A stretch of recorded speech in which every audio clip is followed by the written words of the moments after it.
Would you ever buy a tree that you know produces 1 year, but it's off the subsequent year? And if you could easily double the fruit production, would you decide not to do it just because nobody else does it? You will most likely say no, but in olive growing this seems to be the norm. Hi, welcome back to Olive Oil Drops, a podcast for all of you who want to know everything or almost everything about olive oil and olives. This podcast has been created by Marco Antonocci. I'm Elena. Today I would like to discuss the two interrelated topics that unfortunately are mostly approached separately and treated very superficially, as these were problems one can discuss but cannot solve. These topics are the possibility of olive yield increase and the possibility of reducing, if not eliminating, alternate bearing. I shall start with the latter. Alternate bearing, off versus on years, has been known since antiquity but still presents a problem that it is not given sufficient attention. There are few scientific papers published on the subject, often at odds with each other. Let us debunk a common myth right away. Alternate bearing is commonly believed to be a genetic issue, but so far no specific gene has been found to confirm this thesis. When talking about factors influencing alternate bearing, we shall distinguish between exogenous factors that trigger the phenomena and endogenous factors that make it cyclical. Alternate bearing can happen on few trees or on the entire olive grove. Also, correlation between high crop load in the past season and low flowering in the next season is found in other fruit trees. Alternate bearing is fairly common during early years of fruit growing as a result of increased yields. It can also be caused by adverse weather conditions such as late frost, excessive rainfall, or drought conditions during the flowering season that damage flowering structures and reduce pollination, leading to a drastic yield reduction. Pathogens and pests can also cause alternate bearing. Agricultural practices such as irrigation, fertilization, and pruning, if not done properly, can also create favorable conditions for alternate bearing. Let me give you some concrete examples. Irrigation, which is super important during flowering and early fruit development, has been shown to promote fruit growth even under high crop load. Though an adequate supply of nutrients is important for consistent yields, after a high yield year, nitrogen fertilization should be limited as it can lead to excessive vegetative growth. It is essential not to make mistakes with the intensity of pruning. The decision on pruning levels should be based on previous year's crop yield. After low crop load season, it is advisable to prune more vigorously, perhaps even retaking cuts left over from the previous year in order to stimulate vegetative growth that would otherwise be limited by a heavy fruit load on the canopy. During high crop load years, pruning should be of low intensity, as hard pruning could stimulate further vegetative growth at the expense of fruit yields. Now let's see what factors contribute to the alternate bearing over the years. As flowering, fruit formation, new shoot growth, and flower bud induction occur simultaneously in the season, this can lead to competition for resources among the various plant parts. Flowering and newly formed fruits require significant water resources and nutrients, leaving less of water and nutritional resources for other activities, causing abundant flowering and high fruit formation at the expense of low vegetative growth with negative consequences for the next season. This is due to the fact that the new shoot growth will be bearing fruits the following year. If shoot growth elongation is reduced, there will be less space for the fruit formation the following year. Flower differentiation and the fruit formation do not occur at or near the sites where fruit was produced the previous year. Hence, after a season of extremely high crop load, there may be a limited number of potential sites for flowering buds to develop the next year.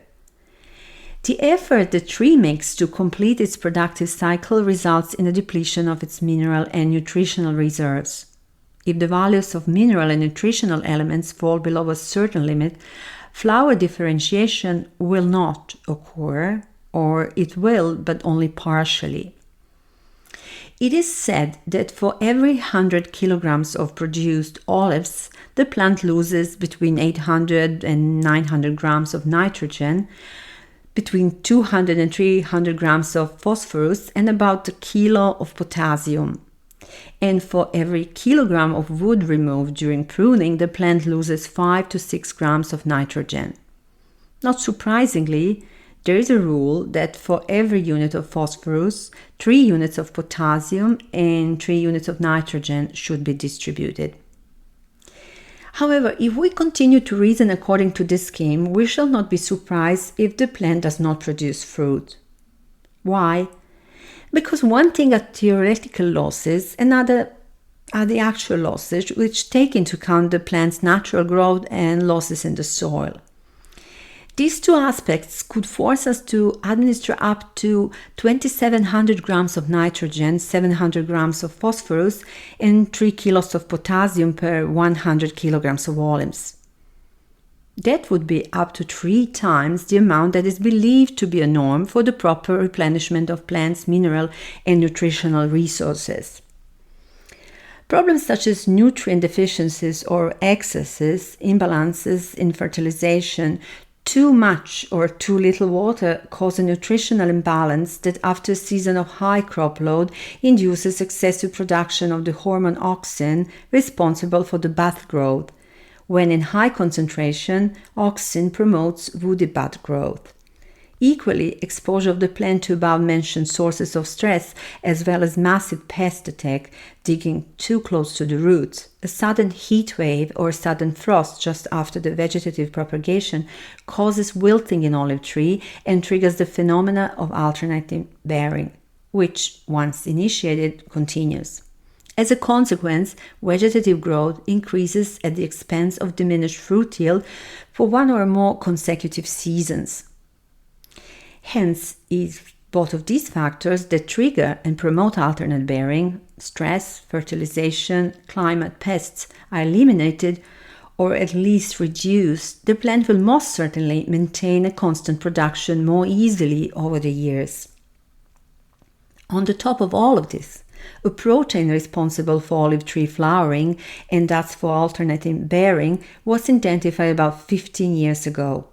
The protein, originating in the leaves, makes its way to the shoot apex, transmitting the signal that triggers flowering.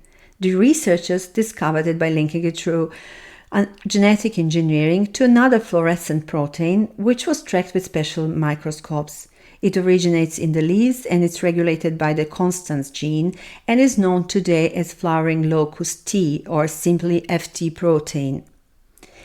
We could say, simplifying it greatly, that leaves synthesize and transmit the FT protein into the vascular tissue from where it reaches the shoot apex, where the structures that will give rise to new stems and leaves are located, consequently promoting the new buds formation.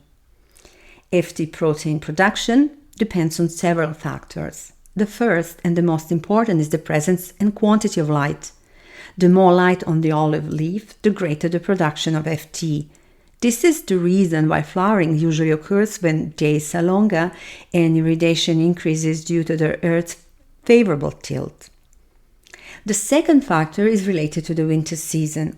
Recent studies have confirmed that the colder the winters, especially in December and January, the greater the FT production during spring. Obviously, flower induction depends on the cultivars. In typical cultivars of colder regions, flowering is staggered if the winter is not cold enough. And since the winters are becoming warmer, it is very important to take this aspect into account. In other words, when planting, choose cultivars accordingly. The third factor is the plant memory.